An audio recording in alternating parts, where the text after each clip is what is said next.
want to start with a quote, which has since become my motto or battle cry through life. The quote I have written down is on a small 3x5 index card taped on my bathroom mirror. I read it just about every day. It's been there for 19 years. It says, you're going to have good days, you're going to have bad days, but the point of life is to keep having days. Don't be a statistic. Those words were said to me by a U.S. Marine Korean War vet who served with the Frozen Chosen. If you don't know who the Frozen Chosen were, I suggest you Google it.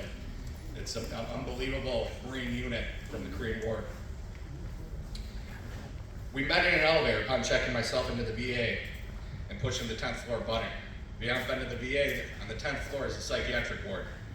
You push the button, a lot of people usually move to the other side of the elevator when you hit it. This day it was just me and this Korean War vet. He watched me push the button and he said, 10th floor, huh? He said, son, you're not going to find what you're looking for up there. And he said that quote to me, got off the elevator. Never got his name, never saw him again, but those words summed up life to me in just one short sentence. And I wish I could have thanked him, as it saved my life time and time again. Good morning, ladies and gentlemen, veterans and distinguishees. I'm Jason Godios, president of the Battle Within Foundation. I'm also a proud Marine Corps veteran, having survived 3 combat tours to Iraq. I say survived, I don't say served, because I was a grunt. I survived.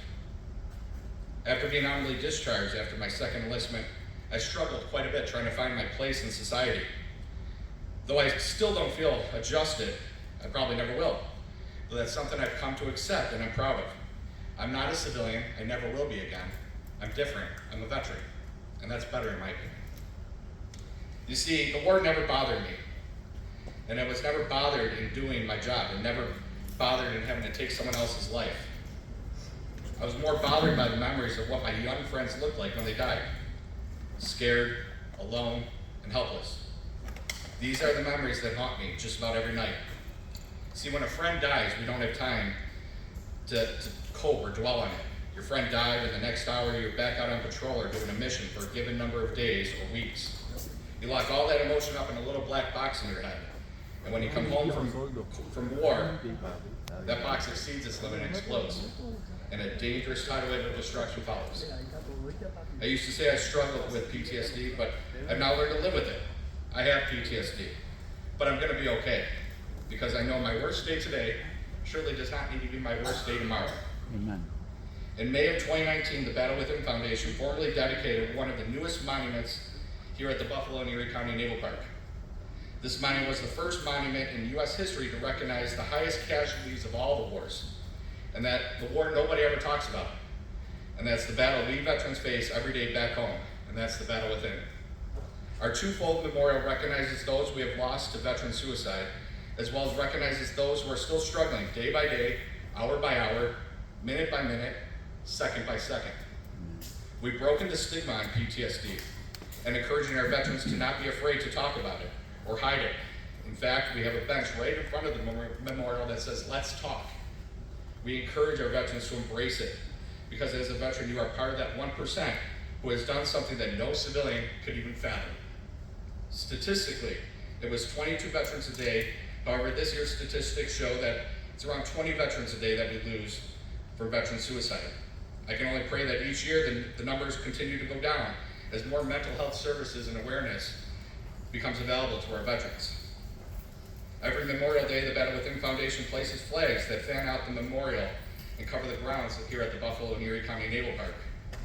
It looks like a blanket of flags. However, each flag represents a life we've lost that year from veteran suicide. This year, we put in 7,300 flags. That's 7,300 we could have saved. 7,300 of my fellow veterans, I wish I could have helped or told them that there's a billion other options rather than taking that exit strategy. 7,300 veterans I wish we could have reminded that they were warriors once and not to fall victim to the trap of feeling powerless. 7,300 veterans I wish I could have told them that there is always light at the other end of the tunnel, no matter how dark your tunnel may seem right now. 7,300 veterans I wish I could have said, though war may be hell, my brothers and sisters, your life does not have to be. PTSD is a battle fought every day, whether it's day by day, hour by hour, minute by minute, second by second.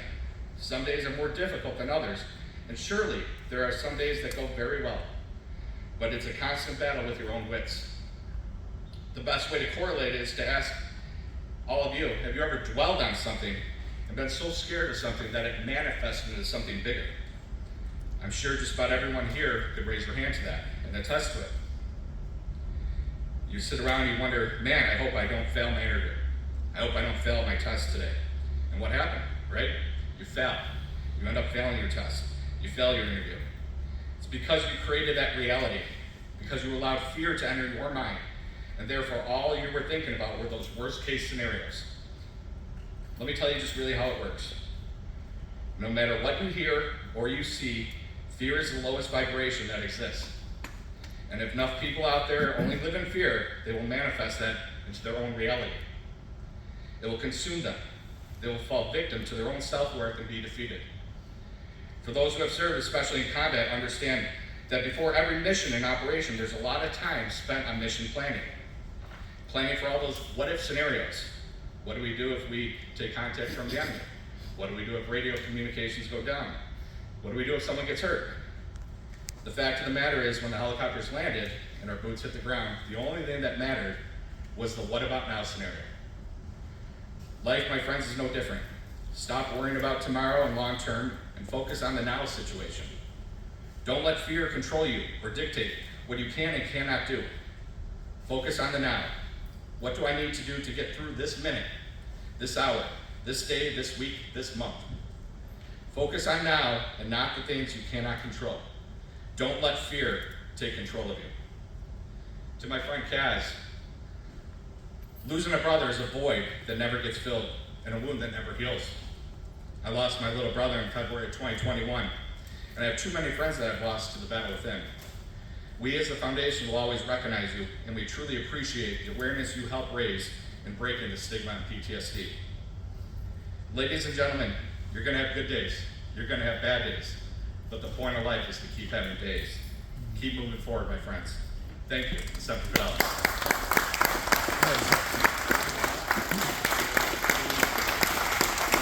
That was excellent.